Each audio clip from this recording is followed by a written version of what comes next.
ऐसा नहीं होगा कि आप उस कंट्री से निकलकर उस टीआरसी पर पोलैंड मूव हो जाएंगे। अब ऐसा बिल्कुल नहीं होगा, क्योंकि पहले क्या करते थे लोग कि उनका वर्क वीजा खत्म होने के बाद पोलैंड मूव होते थे उसी टीआरसी पर, और पोलैंड मूव होने के बाद यहाँ पर स्टे करके वर्क परमिट लेकर उस टीआरसी को चेंज करवा लेते थे। बट अब ये सब कोई भी ऑप्शन आपके पास नहीं बचा है, और अभी भी आपके पास बहुत कम समय बचा हुआ है। मुझे इंस्टाग्राम पे एक मैसेज आया था कि एक पर्सन जो है वो इटली में है और उनका वर्क वीजा जो है अक्टूबर में एंड होने वाला है, बट वो पोलैंड मूव होना चाहते हैं। तो उनके पास अभी टाइम है 15 डेज का। अगर वो अप्लाई कर देते हैं तो उनका हो सकता है कि प्रोसेसिंग में उनका टीआरसी चला जाए, और 30 जून से पहले हो सकता है टीआरसी उनका एक्सचेंज हो जाए।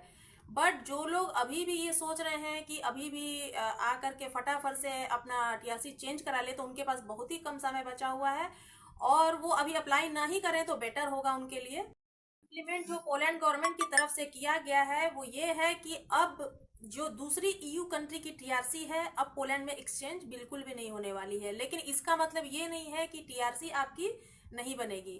आप सोचेंगे कि 30 जून के बाद अब आप पोलैंड मूव हो जाएंगे, तो ऐसा आप कुछ भी नहीं है। मूव आप हो सकते हैं, बट आपके पास एक वैलिड रीजन होना चाहिए, उसके बाद ही आप पोलैंड मूव हो सकते हैं।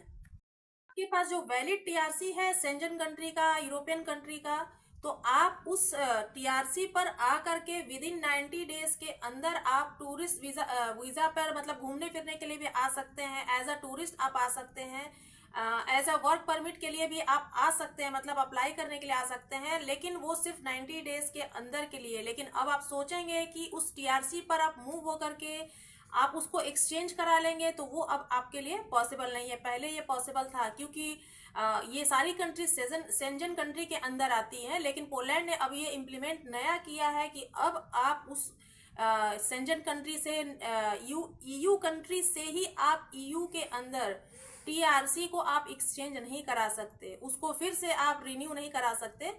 तो यही एक नया इम्प्लीमेंट आया है, जो कि मेरे ख्याल से आपको ये समझ में आ जाना चाहिए।